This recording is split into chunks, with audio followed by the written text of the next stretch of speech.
Hello বন্ধুরা, সবাই কেমন আছো? আমি ভালো আছি।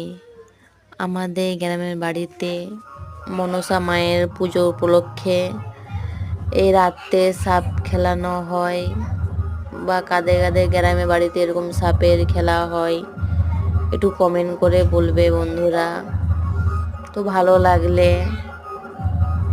যদি ভালো লেগে থাকে একটু কমেন্টে জানাবে।